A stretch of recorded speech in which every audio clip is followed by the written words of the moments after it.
नमस्कार मित्रों, स्वागत है आपका एक बार फिर मेरे चैनल में। तो जो यानी कि कई दिनों से मैं वीडियो नहीं दे पाया था, क्योंकि पहले मेरी परीक्षा चल रही थी। उसके बाद यानी कि मैं अस्वस्थ था, तो इसी के चलते मैं कई दिनों से वीडियो बना नहीं पाया, अपलोड नहीं कर पाया। तो अभी यानी कि मैं थोड़ा जो है स्वस्थ हो चुका हूँ, इसके लिए मैं क्षमा प्रार्थी हूँ। तो आज से यानी कि मैंने फिर से वीडियो बनाना आरंभ किया है। और यानी कि अगर मैं यानी कि डेली ब्लॉग्स, अभी डेली वीडियो दे बुलेटिन जो है दे पाऊंगा तो मैं दूंगा, अवश्य अपलोड करूंगा। तो इसके लिए मैं क्षमा प्रार्थी हूँ। यानी कि जब जब मैं बना पाऊंगा मैं आपको अवश्य मौसम की जो हाल से अवगत कराते रहूंगा। तो पहले यानी कि जैसे जो शुरुआत करते हैं सैटेलाइट इमेज से, तो आप यानी कि आपको पता होगा कि अभी जो मौसम का जो यानी कि हाल चल रहा है। पहले यानी कि मध्य भारत में एक के बाद एक यानी कि वेदर सिस्टम बने जा रहे हैं। अभी जो यानी कि इससे पिछला वाला जो लो प्रेशर एरिया, वो यानी कि लगभग इसी ट्रैक में गया था, इसी तरफ। वो तो अभी आगे निकल चुके हैं। उसके बाद फिर से जो ये जो मानसून का जो अक्षर जो तरफ रेखा है, वो आपको पता है कि उत्तर भारत में गया। तो इसने उत्तर भारत में ये जो पंजाब, हरियाणा, दिल्ली हो गया, यहाँ पर यानी कि काफी अच्छी बारिश की गतिविधियां दी है। साथ ही राजस्थान, गुजरात, यानी कि अभी यदि बात की जाए भारत में, मैं फिलहाल के मौसम सिस्टम में आने से पहले ये आपको बता देता हूँ, क्योंकि कई दिनों से मैं ब्लॉग बना नहीं पाया, वीडियो बना नहीं पाया। तो ये जो एरिया है यानी कि राजस्थान हो गया, गुजरात, ये वाला जो क्षेत्र है, यहाँ पर जो है एक्सेस या लार्ज एक्सेस बारिश की गतिविधियां जो दिखी है। यानी कि मानसून जो 2022 है, अभी हम लोग यानी कि अगस्त के महीने में प्रवेश कर चुके हैं। यानी कि लगभग आधा या आधे से ज्यादा मानसून, जो दक्षिण पश्चिम मानसून का जो सीजन है वो खत्म हो चुका है। वो यानी कि जून से सितंबर का जो महीना यानी कि मानसून का महीना होता है, और जुलाई अगस्त इसमें पीक होता है। तो अभी जुलाई का महीना तो पूरा खत्म हो गया, अगस्त का महीना चालू है। इसके भी जो है 7 दिन बीत चुके हैं, 10 दिन बीतने वाले हैं। आज 9 अगस्त है। तो यानी कि अगस्त का महीना जब बीत जाएगा तो सितंबर के महीने से आपको पता है जो ITCZ नीचे यानी कि जाने लगता है दक्षिण की तरफ। तो जून के महीना या उससे भी कम बारिश सितंबर में दिखता है, क्योंकि जून के महीने में जो मानसून आ रहा होता है तो धीरे धीरे बारिश बढ़ती है, जून के एंड तक काफी बढ़ जाती है। पर वहीं सितंबर में उल्टा होता है। सितंबर स्टार्टिंग में कुछ बारिश होती है, सितंबर मिड के बाद से बारिश गतिविधियां काफी ज्यादा कम होने लगती है। अगर पूरे भारत में देखते हैं, मध्य भारत में लगभग सितंबर में जून के जैसा ही बारिश होता है। और उत्तर भारत से यानी कि धीरे धीरे मानसून तो 17 सितंबर तक राजस्थान के इलाकों से विदा होना शुरू हो जाता है। फिर अक्टूबर के महीने तक आता है तो लगभग बारिश थम जाती है, मानसून भी विदा हो जाता है। तो अभी यानी कि अगस्त तक, अब तक जहां जहां पर जो एक्सेस बारिश है, ये राजस्थान का क्षेत्र शामिल है। इसी के साथ ये वाला क्षेत्र भी यानी कि यहाँ पर नॉर्मल एक्सेस ऐसा जो बारिश है वो हुआ है। और साथ ही जो मध्य भारत का जो क्षेत्र है, यहाँ पर भी यानी कि मूसलाधार बारिश हो रही है। नॉर्मल या एक्सेस बारिश स्थिति यहाँ पर बनी हुई है। पर ये जो एरिया है यानी कि पूर्वी उत्तर प्रदेश, बिहार, पश्चिम बंगाल के साथ साथ पूर्वोत्तर के कुछ राज्य, ये जो है ये डेफिशिएंट या कुछ क्षेत्र लार्ज डेफिशिएंट बने हुए हैं। यानी कि इस बार ये काफी ज्यादा मायूसी क्षेत्र में देखने को मिला है इस बार। यानी कि मानसून काफी ज्यादा अनोखा प्रदर्शन दिखा रहा है कि जो राजस्थान में इतनी भयंकर भयावह बारिश के कारण कई इलाकों में तबाही मच रही है। कई इलाकों में आपने देखा होगा न्यूज में भी कि जो है बाढ़ काफी भयानक आ रही है और लोग इससे काफी ज्यादा पीड़ित है। वहीं ये जो एरिया है, जो ये जो पूरा जो पूर्वी उत्तर प्रदेश, बिहार, झारखंड, पश्चिम बंगाल, पूर्वोत्तर के जो इलाके यानी कि जो NMTN, नागालैंड में, मणिपुर, त्रिपुरा, ये जो क्षेत्र है, ये पूरा यानी कि जो है एग्रीकल्चरल बेल्ट है, स्पेशली पैडी का बेल्ट है। ये इस समय जो खरीफ का सीजन चलता है, इस समय यहाँ पर भारत का one of the major paddy उत्पादन का क्षेत्र यही है। दक्षिण में आंध्र प्रदेश वगैरह भी है, पर यदि हम उत्तर की बात करें तो ये यानी कि सबसे प्रोमिनेंट रीजन है भारत का, जो मैंने अभी ये जो ब्राउन कलर से किया है, जहाँ पर पैडी का उत्पादन होता है। और आपको पता है पैडी मतलब यानी कि चावल का जहाँ पर उत्पादन होता है, वो क्षेत्र यानी कि प्रमुख 3 कारणों के कारण होता है। पहला कारण तो यानी कि सॉइल है, यहाँ पर एलुवियल एलुवियल सॉइल है। दूसरा कि यहाँ पर यानी कि नदियां हैं, जैसे गंगा वगैरह, यानी कि कुछ नदी हैं, तो जो इरिगेशन फैसिलिटीज भी थोड़ा यहाँ पर मिलता है। तीसरा जो सबसे प्रमुख कारण ये है कि दक्षिण पश्चिम मानसून के समय जब यहाँ पर जो पैडी का जो फसल, जो चावल का जो फसल का जो बुआई होता है, यानी कि जब इसका उत्पादन हो रहा होता है, जब कल्टीवेशन होता है, तो उस समय जो बारिशी गतिविधियां काफी अच्छी इस क्षेत्र में दिखती है। यानी कि जो कि खरीफ फसलों को बारिश, आपको बताया, काफी ज्यादा जरूरत होता है, तो ये बारिश गतिविधियां यहाँ पर अच्छी दिखती है। पर इस बार ये इस पूरे क्षेत्र में यानी कि सूखे जैसा हालत बना हुआ है। आपको पता है जुलाई का महीना काफी ज्यादा सूखा निकल गया, और अगस्त का भी अभी जो महीना निकल रहा है काफी सूखा है। केवल जो जो पश्चिम बंगाल के कुछ जो दक्षिणी इलाके हैं और झारखंड के कुछ एक दक्षिणी इलाके, यहाँ पर तब भी कुछ ठीक ठाक बारिश हो रही है। कोलकाता वगैरह, और कोलकाता और जो कृष्णानगर जो नदिया डिस्ट्रिक्ट है पश्चिम बंगाल के, और झारखंड के कम से कम रांची, इसके ऊपर जो क्षेत्र है, और जो पूरा बिहार हो गया, पूरा उत्तर प्रदेश हो गया, इसके ऊपर जो क्षेत्र है, इनकी ये वाला, ये पूरा यानी कि सूखे का मार झेल रहा है। दूसरे कलर से ये पूरा जो क्षेत्र सूखे का मार झेल रहा है, यानी कि यहाँ पर काफी ज्यादा कम बारिश हो रही है। क्योंकि अगर कोई लो प्रेशर एरिया बन भी रहा है, तो वो इस तरफ चले जा रहा है, तो देखिए नमी वाली हवाएं ऐसे आ रही है। तो ऐसे अगर नमी वाली हवाएं आ रही है, तो यहाँ पर उत्तर प्रदेश में भी कभी कभार प्रयागराज तक, बिहार में गया वगैरह तक आ जा रही है। इसके ऊपर ये वाला क्षेत्र है, यानी कि सारे क्षेत्रों में ही कुछ ना कुछ ऐसा नहीं है कि एकदम एक भी बूंद बारिश इधर नहीं दिखी है। कुछ दिखी है, पर बहुत कम है। जितनी बारिश दिखनी चाहिए थी वो नहीं है। और अगर मैं आपको आईएमडी का भी डेटा दिखा दूं, तो आप साफ साफ इसमें देख सकते हो कि यहाँ पर राजस्थान, जो पश्चिमी राजस्थान है, ये 77% लार्ज एक्सेस सरप्लस में है। आप देख सकते हो 60% और मोर लार्ज एक्सेस में जाता है। गुजरात, पश्चिमी मध्य प्रदेश, दिल्ली एनसीआर भी 20% सरप्लस में है। नॉर्मल से थोड़ा ज्यादा है। पंजाब नॉर्मल में बना हुआ है, यानी कि 17% सरप्लस है, ठीक ठाक है। पश्चिमी उत्तर प्रदेश भी डेफिशिएंट में बना हुआ है, यहाँ पर भी काफी कम बारिश गतिविधियां हो रही है। ये जो ट्रप वगैरह सिस्टम बन रहा है, राजस्थान से जो बारिश गतिविधियां कभी कभी राजस्थान से उत्तरी बारिश गतिविधियां यहाँ तक पहुंच जा रही है। और यहाँ पर इस क्षेत्र में मानसून में जितनी बारिश होती है, उससे कम बारिश इस क्षेत्र में दिखती है। इसलिए यहाँ पर जल्दी, यानी कि अगर यहाँ पर भी बारिश हो जाती है, यानी कि थोड़ी, क्या बोलूं मैं, मतलब यहाँ पर ये जो पश्चिमी उत्तर प्रदेश जितनी बारिश यहाँ पर हो जाती है, तो यहाँ पर उतना डेफिशिएंट इसलिए नहीं रहता जितनी बारिश यहाँ पर होनी चाहिए। तो यहाँ पर थोड़ा एक्सेस है। पर वहीं पश्चिमी उत्तर प्रदेश -43 है, पर वहीं पूर्वी उत्तर प्रदेश -46% पे बना हुआ है। अब देखिए पश्चिमी उत्तर प्रदेश में, यानी कि बारिश की तिथियां जितनी मिलनी चाहिए थी, यानी कि 340.6 मिलता है। वहीं पूर्वी उत्तर प्रदेश में 408.9 mm अब तक। यानी कि ये आपका जो 1 जून से लेकर के तीन ये 3 अगस्त तक, 3 अगस्त के आगे यहाँ पर जो है क्यूम्युलेटिव में जो है इसका अपडेट नहीं हुआ है। अगर मैं मंथली में भी आपको दिखाऊं, तो मंथली में भी आप देखिए, मंथली में पूर्वी उत्तर प्रदेश, बिहार वगैरह थोड़ा नॉर्मल बना हुआ है। पर यानी कि नॉर्मल है। अगर मंथली में ये एक्सेस होता है, तब जाकर क्यूम्युलेटिव में ये जो डेफिशिएंसी वो पूरी होती है। अभी अगस्त का महीना क्योंकि जस्ट शुरू ही हुआ है, तो अभी कुछ कह नहीं सकते। हो सकता है अगस्त का महीना थोड़ा ठीक ठाक निकले।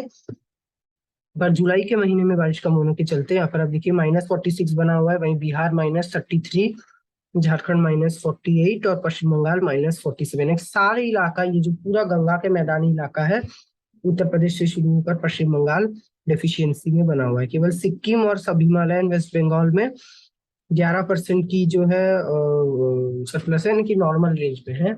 ये यानी कि जो लार्ज एक्सेस यहाँ पर चल रहा था, उसमें भी कमी आई है। ये यानी कि केवल जो 11% में, हालांकि ठीक ठाक है अभी भी यहाँ पर।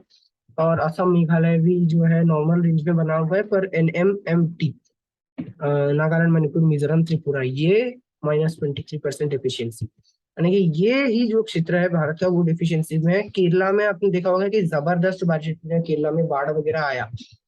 तो केरला में पहले जो डेफिशिएंसी 30% के ऊपर चल रही थी, वो आप देखिए -20 पे आई। क्योंकि यहाँ पर जो ये जो आपका जो नॉर्मल एवरेज ही इतना है कि यहाँ पर थोड़ी जो बारिश कम होने से भी, इससे ही यहाँ पर ये डेफिशिएंसी में आ जाता है। तो केरला में बीच में बारिश थोड़ी कम हुई थी, इसी के चलते अभी भी -20 है, वरना यहाँ पर बारिश होती है जहाँ ठीक ठाक हुई है। मध्य भारत नॉर्मली एक्सेस में मध्य भारत बना हुआ है, क्योंकि एक के बाद एक सिस्टम आ रहे हैं, वो मध्य भारत में बारिश दे रही है। गुजरात राजस्थान में इतनी बारिश होती नहीं है, यहाँ तक भी दे रही है, इसी के चलते ये पूरा क्षेत्र एक्सेस में बना हुआ है, एक्सेस लार्ज एक्सेस।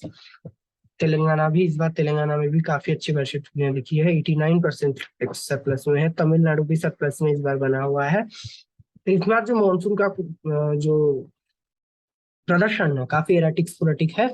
फिलहाल की वेदर सिस्टम्स में अगर बात की जाए तो ये सैटेलाइट इमेजरी में आप भयंकर घने बादल देख सकते हो, बंगाल की खाड़ी से लेकर के उड़ीसा, छत्तीसगढ़, विदर्भ तक छाया हुआ है। गुजरात में भी कुछ बादल है, तो पहले पिछले सिस्टम का है। और ये जो भयंकर बादल है, ये वाला, ये यानी कि उड़ीसा में अभी बनने वाला है जो यानी कि लो प्रेशर बना, वो लो प्रेशर वर्तमान लो प्रेशर बना, अब ये लो प्रेशर एरिया एक जल्द ही जो है डिप्रेशन में तब्दील हो जाएगा यहाँ पर। और ये डिप्रेशन आगे छत्तीसगढ़ की तरफ इस प्रकार ये बढ़ेगा, और फिर अभी उम्मीद है ये इसी ट्रैक में गुजरात वगैरह की तरफ एक बार फिर मध्य भारत की तरफ ही रुख करेगा। हालांकि इस प्रकार जो पूर्वी हवाओं को यहाँ पर बढ़ा देगा उत्तर प्रदेश पश्चिम बंगाल में, पर ये पूर्वी हवाएं नमी लेकर भी आएगी, तो ये थोड़ी यानी कि हालांकि ये उतनी बारिश गतिविधियां दे नहीं पाएगी। इस प्रकार की पूर्वी हवाएं पूरे पाकिस्तान तक, बंगाल की खाड़ी से लेकर के हवाएं ये ऐसे पाकिस्तान तक यहाँ तक पहुंचेंगी हवाएं, पर ये हवाएं ज्यादातर बारिश गतिविधियां दे नहीं पाएंगी, क्योंकि कोई सिस्टम का सपोर्ट नहीं रहेगा। तो कोई सिस्टम का सपोर्ट नहीं रहता है, हवाएं तेजी से चलती है, तो अगर बादल आते हैं तो वो आगे निकल जाती है। तो हालांकि ये हवाएं हो सकती है इस क्षेत्र में इसलिए थोड़ी बारिश दी जाए यहाँ पर, क्योंकि यहाँ तक जाते जाते ये बादल और भी नीचे सरकने लगेंगे, तो लो क्लाउड से बच जाएंगे। यहाँ पर हिमालय भी है ऑब्स्ट्रक्शन के लिए, तो यहाँ दे सकता है। पर पूर्वी उत्तर प्रदेश और बिहार, जिसको बारिश गतिविधियां की जो है अधिक जरूरत थी, मिनट, हाँ, ये स्टॉप हो गया था गलती से जो रिकॉर्डिंग यानी कि जो स्क्रीन था। तो इसकी जो सबसे ज्यादा आवश्यकता जो पूर्वी उत्तर प्रदेश बिहार को थी,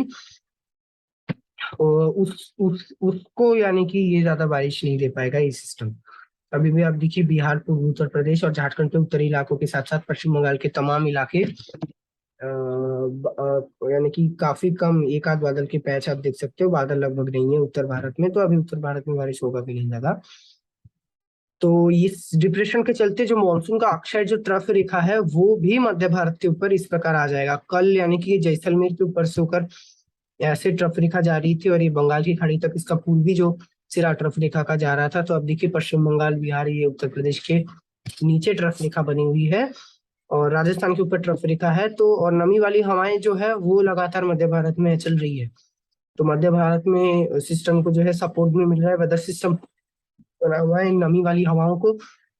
मध्य भारत में आपको पता है कई ज्यादातर इलाकों में ही अरब सागर, बंगाल की खाड़ी दोनों का प्रभाव मध्य भारत में दिखता है। तो इसी के चलते और ट्रफ रेखा भी और नीचे सरक कर, हो सकता है कि जो ट्रफ रेखा वो राजस्थान के दक्षिणी इलाके या गुजरात से होती हुई, छत्तीसगढ़ से होती हुई, उड़ीसा होती हुई इस डिप्रेशन तक पहुंचे। और ये डिप्रेशन भी जल्द से जल्दी ये इस प्रकार हो सकता है कि उड़ीसा छत्तीसगढ़ के ऊपर ऐसे ये जो डिप्रेशन आ जाएगा। तो अभी से ही जो रायपुर में, यानी कि अगर मैं बात करूं छत्तीसगढ़ के तमाम इलाकों की, तो छत्तीसगढ़ में जो है पिछला जो सप्ताह था वो थोड़ा सूखा निकला था, यानी कि उस समय बारिश काफी कम हो रही थी, क्योंकि तब ट्रफ रेखा एक तो उत्तर भारत में सरक गई थी, कोई सिस्टम यहाँ पर उड़ीसा में लो प्रेशर नहीं बन रहा था। पर इस सप्ताह की शुरुआत से ही बारिश गतिविधियां काफी ज्यादा बढ़ चुकी है। अब मूसलाधार बारिश इस सारे इलाके में दिखेगी, क्योंकि एक बार फिर जो वेदर सिस्टम बन चुका है उड़ीसा में, जो लो प्रेशर एरिया जो कि डिप्रेशन तक इस बार बन चुका है, वो बारिश गतिविधियां काफी अच्छा देगा।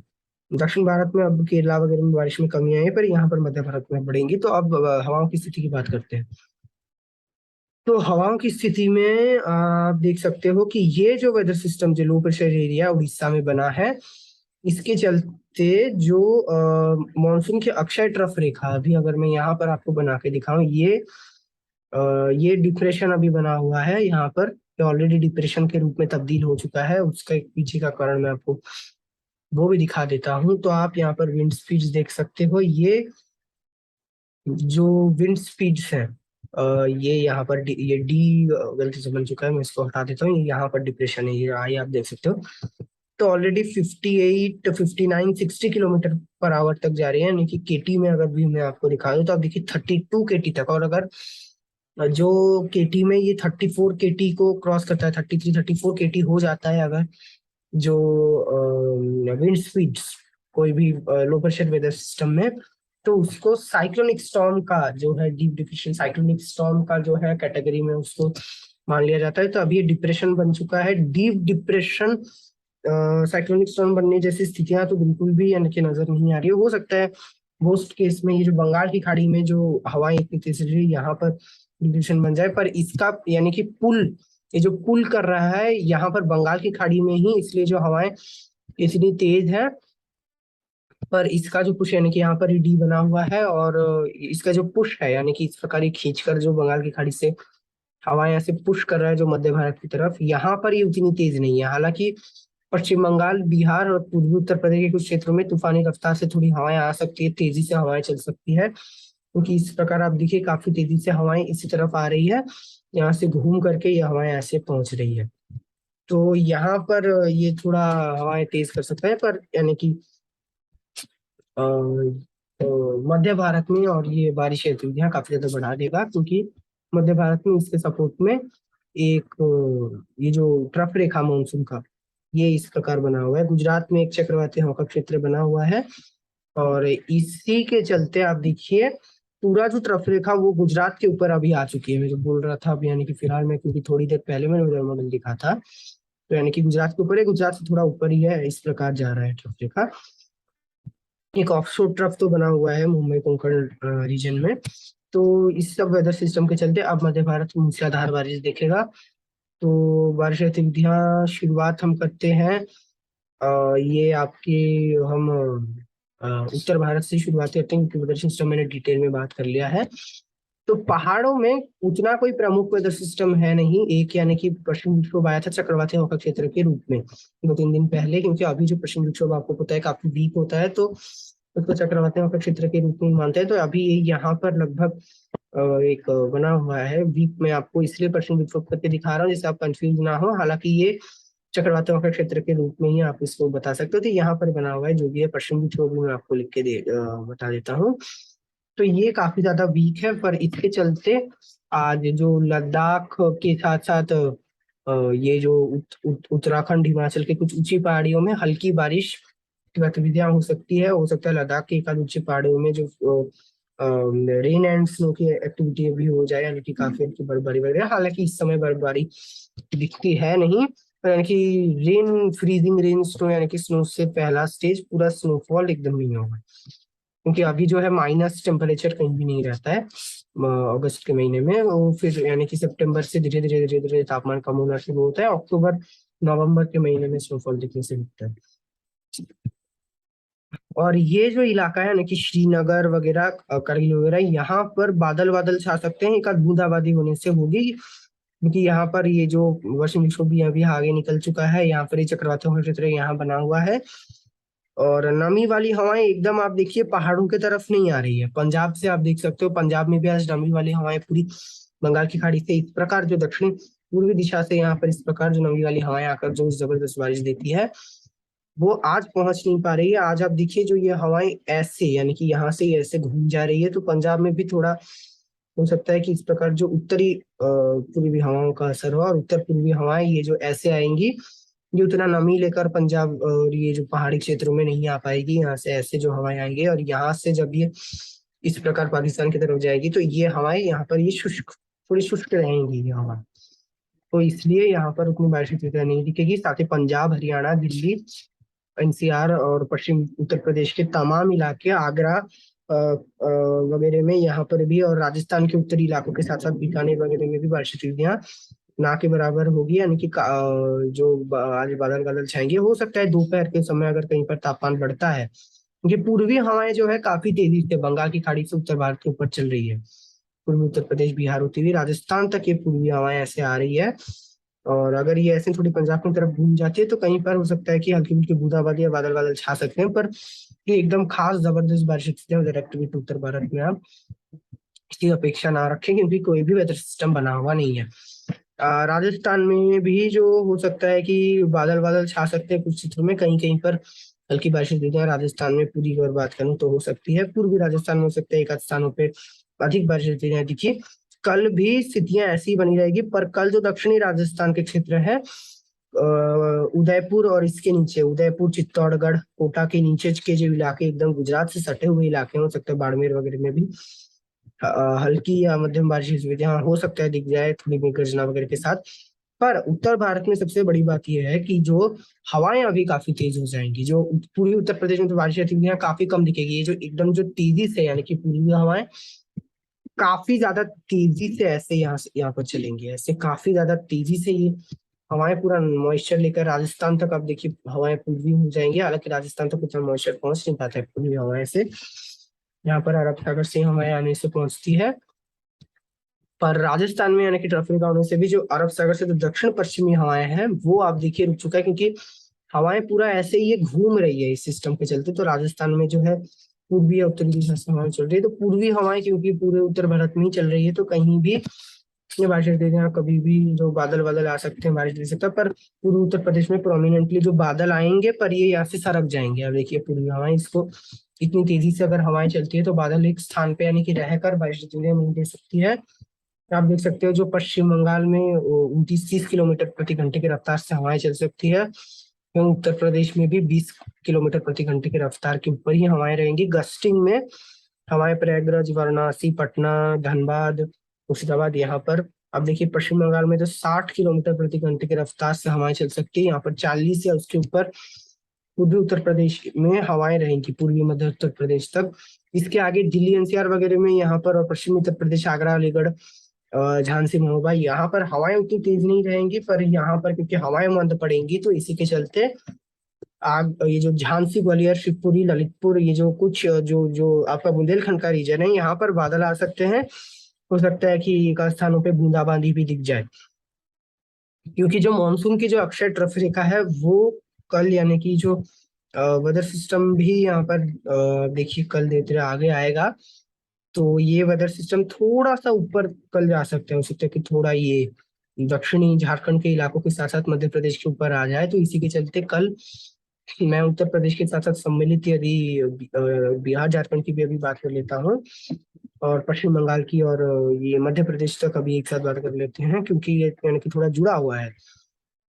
तो यानी कि मध्य प्रदेश के उत्तरी इलाके, तो पश्चिम बंगाल वगैरह में तो आज भी यानी कि मानसून ही लगेगी। पश्चिम बंगाल में उतनी बारिश नहीं होगी, पर पश्चिम बंगाल के जो दक्षिणी इलाके हैं यानी कि नदिया डिस्ट्रिक्ट के नीचे, मेहरपुर, इस इन सब के नीचे जो है, ये आप देखिए जो वर्धमान हो गया, चंदन नगर, कोलकाता, और यहाँ पर खड़गपुर, मेदिनीपुर, यहाँ पर झारखंड में धनबाद और इसके नीचे के इलाके, ये जो रांची वगैरह हो गया, जमशेदपुर, टाटानगर जो है, और ये मध्य प्रदेश में, पूर्वी मध्य प्रदेश में भी यानी कि यहाँ पर ठीक ठाक बारिश हो सकती है, मध्यम बारिश दिख सकती है। पर इसके ऊपर सिंगरौली के ऊपर ग्वालियर, ये जो हो गया, इन क्षेत्रों में बारिश गतिविधियां हल्की ही होगी, कुछ बादल बादल ही आएंगे, बारिश गतिविधियों की चांस काफी कम है।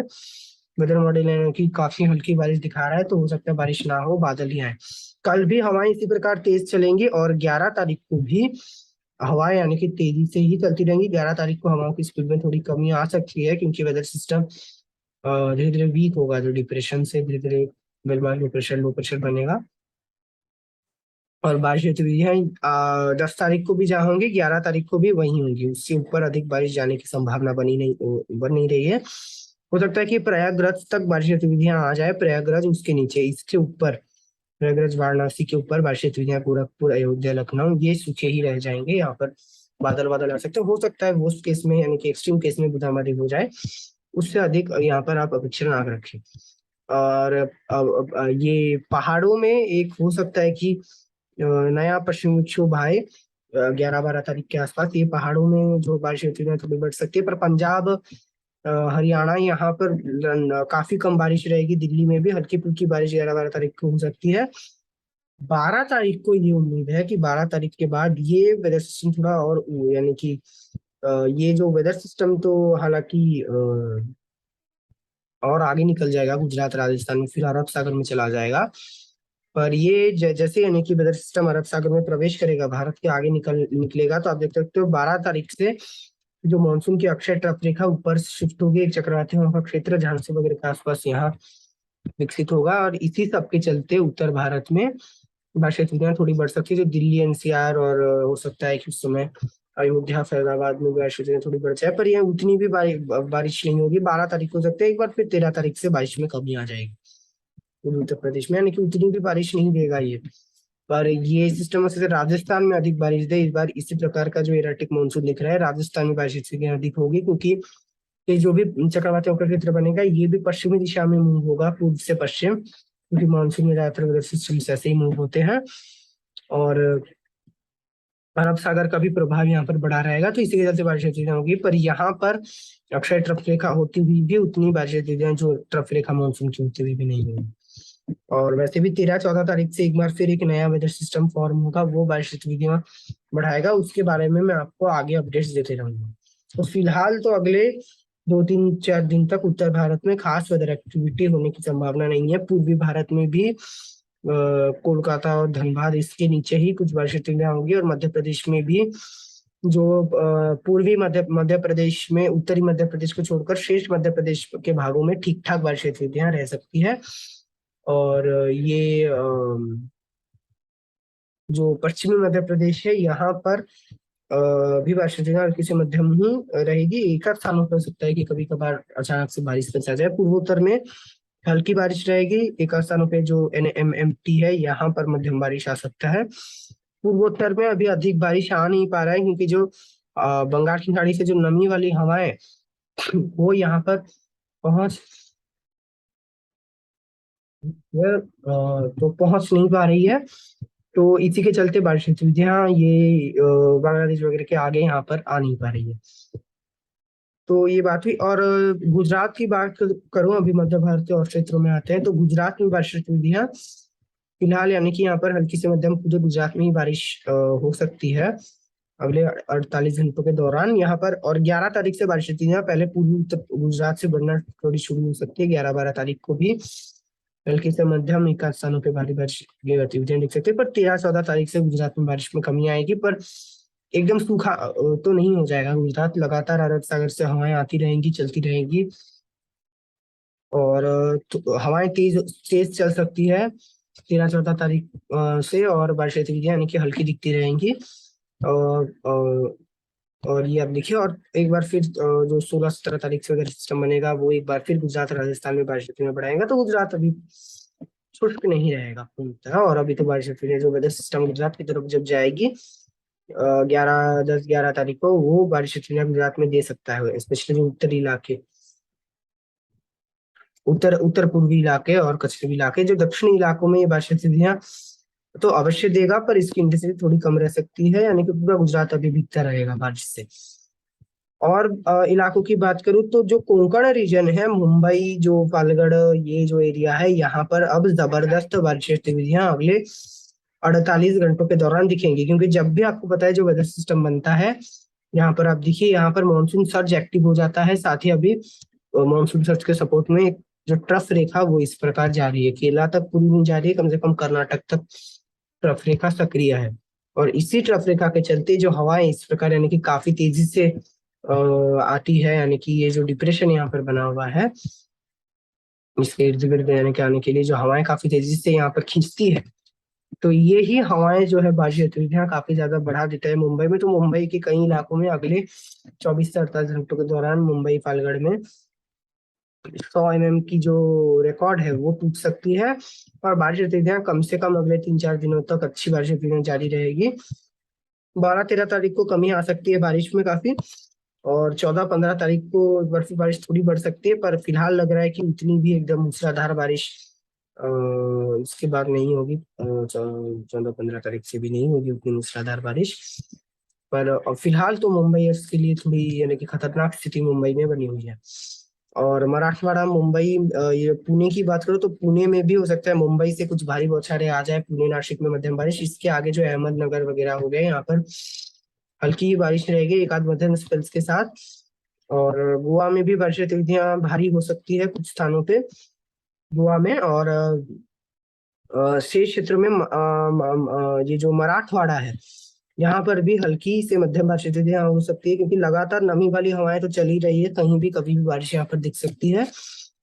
साथ ही अगर अब विदर्भ की बात की जाए तो विदर्भ में भी मूसलाधार बारिश गतिविधियां अगले 48 घंटों के दौरान दिखेगी, क्योंकि ये जो डिप्रेशन है, इसका ये डायरेक्ट इम्पैक्ट के रीजन में ये सारे क्षेत्र रहेंगे। तो गुजरात वगैरह में भी, गुजरात में भी जो बारिश गतिविधियां वो अभी फिलहाल तो नहीं दिखेगी, पर 11-12 तारीख के आसपास यहाँ पर भी गुजरात में मूसलाधार बारिश होगी, जैसे मैंने बोला था। और इस क्षेत्र में कम से कम ये जो क्षेत्र है, अगले 24 से 48 घंटों की बात करूँ, 24 घंटों के दौरान, तो इस क्षेत्र में मूसलाधार बारिश गतिविधियां दिख सकती है, और जिसमें कि नागपुर, अकोला, मौदा, भंडारा ये सारे शामिल होंगे। तो आप देख सकते हो साफ साफ। और छत्तीसगढ़ की बात की जाए तो छत्तीसगढ़ में यहाँ पर भी, पूरे छत्तीसगढ़ में मूसलाधार बारिश गतिविधियां दिख सकती है, और स्पेशली जो दक्षिणी इलाके जगदलपुर, बस्तर, दंतेवाड़ा, बीजापुर, यहाँ पर और सबसे ज्यादा ये वन ऑफ रेनियस पॉकेट होंगे छत्तीसगढ़ में, यानी कि सबसे भारी बारिश यहीं पर दिखेगी। और जैसे हम उत्तर में जाएंगे, कांकेर और रायपुर, कोरबा, कोरिया, यहाँ पर मध्यम बारिश की गतिविधियां होती रहेंगी, और एक आध बारिश स्पेल्स भी आ सकते हैं, हल्की से मध्यम बारिश स्पेल्स। हो सकता है कि बारिश एकदम पूरे दिन कंटिन्यू कुछ क्षेत्रों में ना रहे, कहीं कहीं पर रह सकता है कंटिन्यू, क्योंकि ये डिप्रेशन थोड़ा हो सकता है कि फास्ट अगर मूव कर जाती है। और कम से कम ये बारिश गतिविधियां 10-11 तारीख तक ऐसे ही रहेगी। 11-12 तारीख के बाद एक बार फिर बारिश में कमी आएगी, पर वहीं 13-14 तारीख से बारिश गतिविधियां बढ़ सकती है, जो कि जारी रहेगी। और ये यानी कि उसके बाद फिर से बारिश कम होगी 16 तारीख के बाद। यानी कि छत्तीसगढ़ में अभी जो ये पूरा सप्ताह बारिश नुमा ही रहेगा, कम से कम अगले 2-3 दिन तो ये सिस्टम अपना पूरा जो है प्रभाव दिखाता रहेगा। उड़ीसा की बात की जाए तो उड़ीसा में भी मूसलाधार बारिश पूरे उड़ीसा में संभावित है। डिप्रेशन बना हुआ है यहाँ पर उड़ीसा में 11 तारीख के बाद बारिश गतिविधियों में कमी आएगी। तब तक बारिश गतिविधियां काफी अच्छी जारी रह सकती है। तो उसके बाद भी पूरा मौसम एकदम जो ड्राई स्पेल, एकदम शुष्क नहीं हो जाएगा। तेलंगाना में बारिश गतिविधियां काफी अच्छी हुई है, यहाँ पर भी हल्की से मध्यम दक्षिण भारत तरफ चलते हैं, तो तेलंगाना में बारिश गतिविधियां हल्की से मध्यम होगी। पर यहाँ पर भी 11 तारीख से बारिश में काफी कमी आ सकती है, हल्की ही बारिश होगी, क्योंकि सिस्टम यहाँ से हट जाएगा और आगे निकल जाएगा। इसी के चलते रायलसीमा में बारिश गतिविधियां हल्की दिखती रहेगी, हल्की से मध्यम। आंध्र प्रदेश में भी हल्की से मध्यम बारिश होगी। दक्षिण आंतरिक कर्नाटका में बारिश गतिविधियां हल्की ही रहेगी, बादल बादल आ सकते हैं, हल्की बारिश हो सकती है। उत्तर आंतरिक कर्नाटका में हल्की बारिश होगी एक आध मध्यम स्पेल्स के साथ। तटीय कर्नाटका में मध्यम से भारी बारिश गतिविधियां अभी भी होगी, पहले से कमी आई है यहाँ पर जो एकदम मूसलाधार बारिश हो रही थी। केरला में भी हल्के से मध्यम बारिश गतिविधियां दिखेगी, पहले से कमी आई है यहाँ पर, क्योंकि लगातार ये जो ट्रफ रेखा तो कम से कम कर्नाटक तक एक्टिव है। केरला में भी नमी वाली हवाएं लगातार चल रही है, तो पूरे कोंकण क्षेत्र में कहीं भी बारिश गतिविधियां हो सकती है। और तमिलनाडु में बारिश गतिविधियां अभी, क्योंकि पश्चिमी हवाएं आ रही है, तो ना के बराबर Tamil Nadu one of the most driest area रहेगा भारत का। यहाँ पर जो ड्राई हवाएं आएंगी, तो आप देखिए तमिलनाडु के कुछ एक जो तट के आसपास, यहाँ पर जो थंजावुर और पुडुचेरी, नेल्लोर, तिरुपति, वेल्लोर, यहाँ पर 35 डिग्री तक तापमान रह सकता है। और गर्मी आप देखिए, थोड़ा सा उमस भरा, हल्का उमस रह सकता है, यहाँ पर उमस भी उतना ज्यादा नहीं होगा, क्योंकि जो शुष्क पश्चिमी दिशा से जो केरला से आपको पता है जो हवाएं चलेंगी, वो बारिश गतिविधियां उतना नहीं देगा आज कल के भीतर। हालांकि तमिलनाडु में इस बार एक्सेस रेनफॉल ही अगर देखे तो मिली है। यहाँ पर बहुत, क्योंकि कम बारिश होती है दक्षिण पश्चिम मानसून में, तो अगर थोड़ा ज्यादा बारिश भी हो जाता है तो वो एक्सेस में ही काउंट होता है। तो तमिलनाडु में कोई खास वेदर एक्टिविटी अगले 48 घंटों के दौरान दिख नहीं रही है। हो सकता है कि तमिलनाडु में वेदर एक्टिविटी हो ही ना, उन्हीं से भी बादल बादल ही आएंगे, एक आध बूंदाबांदी एक आध स्थानों पे होगी, अधिक बारिश नहीं होगी। अंडमान और निकोबार आइलैंड की बात की जाए तो अंडमान निकोबार द्वीप समूह में जो बारिश गतिविधियां काफी ज्यादा हो रही थी, उसमें कमी आएगी, क्योंकि वेदर सिस्टम हट चुका है। अभी यहाँ पर हल्की ही बारिश रहेगी, बादल बादल आएंगे पूरे अंडमान निकोबार में अगले 48 घंटों के दौरान। 72 घंटों के दौरान भी कोई अधिक बारिश नहीं होगी। 12-13 तारीख से एक बार फिर बारिश बढ़ सकती है, उस समय हल्की से मध्यम ही बारिश होगी। एकदम जबरदस्त बारिश गतिविधियां फिलहाल नजर नहीं आ रही है कि होगी। हो सकता है कि 14-15 तारीख को थोड़ी बारिश गतिविधियां बढ़ जाए, उसके बाद यानी कि एकदम कोई भयानक वो जो वेदर वो नहीं रहेगा। केवल आप देखिए जो वेव्स हैं वो भी यहाँ पर अंडमान निकोबार में तो है, पर यहाँ से भी ज्यादा वेव्स आप देख सकते हो जो उड़ीसा पश्चिम बंगाल तट में जो वेव्स इतने भयानक आ रहे हैं, वो भी 12-13 तारीख से उसमें भी कमी आने की संभावना है। 14-15 को थोड़ा बढ़ सकता है क्योंकि एक बार फिर एक वेदर सिस्टम आएगा, पर वो भी 17-18 तारीख से कम हो जाएगा, काफी ज्यादा 17-18 तारीख से। तो अंडमान निकोबार में अगर यानी कि आपको जाना है अभी टूरिस्ट इसके लिए, यानी कि घूमने जाना है, तो आप जा सकते हैं। अभी मौसम उतना खराब नहीं है, वहाँ पर ठीक ठाक मौसम बना हुआ है। लक्षद्वीप में बारिश गतिविधियां यहाँ पर भी, यानी कि काफी कम बारिश गतिविधियां अभी दिखेगी यहाँ पर। हल्की बारिश हो सकता है कि 11-12 तारीख से शुरू हो, काफी हल्की बारिश होगी, वो भी 13 तारीख से हट जाएगी। तो कुल मिलाकर अगर बात की जाए तो भारत में जो पश्चिमी घाट का जो एरिया रहेगा, जो कोंकण गोवा का एरिया, यहाँ पर मूसलाधार बारिश होगी। पूरे मध्य प्रदेश में, उड़ीसा से लेकर गुजरात तक और राजस्थान के भी कुछ इलाकों में अच्छी बारिश होगी, और मध्य प्रदेश के भी इलाकों में अच्छी बारिश होगी। पर वहीं पश्चिम बंगाल से लेकर पूर्वी उत्तर प्रदेश, उत्तर भारत तक के ये जो क्षेत्र है, ये one of the most driest region रहेगा, और तमिलनाडु का एरिया। तो ये रहेगा भारत के अगले 24 से 48 घंटों का मौसम। आगे के अपडेट्स के लिए देखते रहिए मेरे चैनल को। जय जगन्नाथ।